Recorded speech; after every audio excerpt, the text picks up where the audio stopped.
every so many centuries, the church goes through periods of renewal. Culture changes, times change, and sometimes and oftentimes those changes, which were mostly negative on many levels, begin to create some corruption within those in the church. And so you see big bureaucracies or wealthy prelates or this or that happening, and a falling away from a true belief in the Lord and so forth. And then the time of renewal comes, and the church is made whole again, made new again. We saw this in the 13th century. You had the most powerful pope ever in the history of the church, which was Pope Innocent III.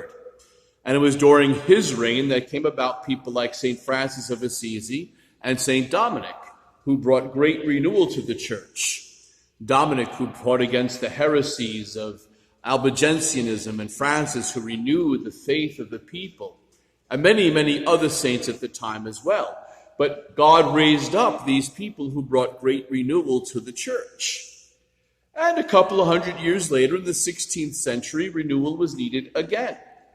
Again, prelates became fat and relaxed about their preaching of the truths of the faith. And again, money made its way in there, and pride and so forth, and power.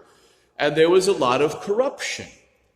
And so the Lord brought forth in the 16th century incredible saints to do away with the corruption and renew the faith of the people. You had St. Pope Pius V, who called the Council of Trent and brought great renewal to the church, published the Catechism and canon law and so forth, and that brought about the renewal of the liturgy and the fixing of it and setting it firm and in place. You had people like St. Charles Borromeo establishing seminary systems in order to form priests well.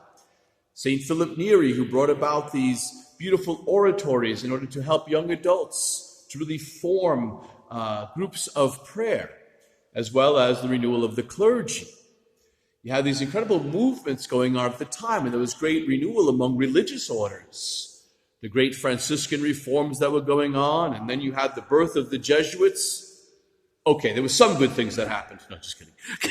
You had the beginning of the Jesuit order with St. Ignatius and the missionary zeal of the church, this beautiful renewal. And on the spiritual level of the church, too, we had the great renewal given to us by the beauty of the Carmelite reform. We had the gifting to the church of this incredible woman who was just as strong as could be in Teresa of Avila. This incredible strong woman who brought about not only the reform of the Carmelite order, but began to track the path of the way to God.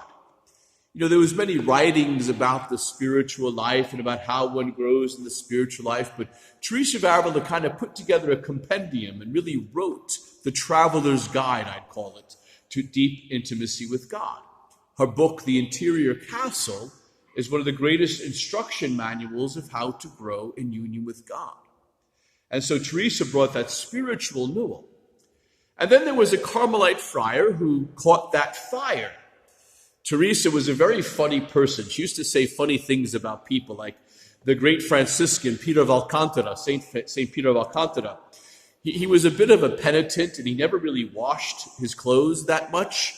And so she would always say of Peter, she'd never know where the road ended and Peter began, because he was so dirty, And her friend, who became a great reformer with her, she would call him a half a priest because he was so short. She'd call him the half priest.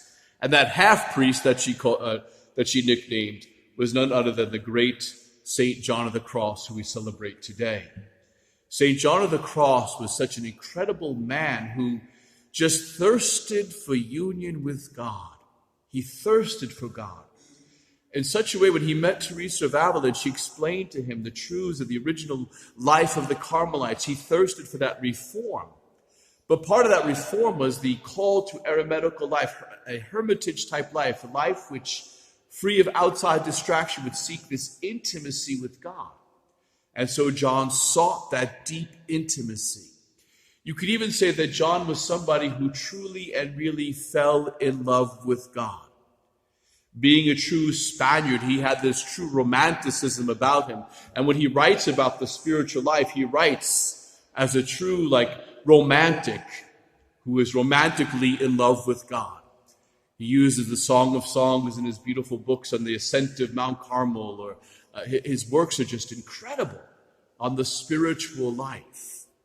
And he became one of the great doctors of the church on the spiritual life. John brought about, with Teresa, the great renewal of the spiritual life, of how one can fall in love with God and follow that path to deep intimacy with God. And I think that's important when we think about our life as Catholics. It's not just a matter of doing the right thing and avoiding the bad things. We should be doing that, yes, absolutely.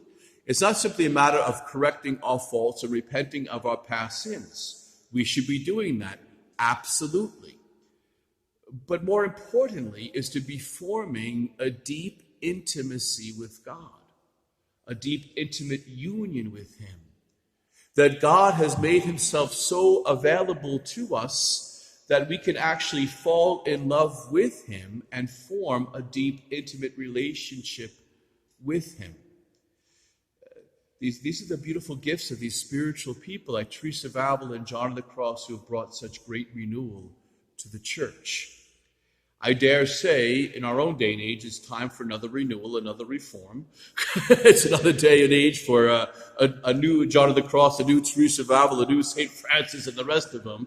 We're certainly in grave need of renewal again in the church, because when the church is renewed, the world is then renewed. And we see that over and over again in the history of humanity. And so it begins with each of us seeking that deep intimacy with God. If the world is going to be renewed, it begins with ourselves. We had that very popular song we used to like to sing, "Let there be peace on earth and let it begin with me." You know, not bad words. So is it beginning with me? And how does it begin with me? It begins with me when I fall in love with the God who has already fallen in love with me. When I enter into that deeper intimacy with God who calls me to intimacy with him. Their willingness to say yes and travel that road that leads and climb that mountain of Carmel, as Gerard of the Cross would call it.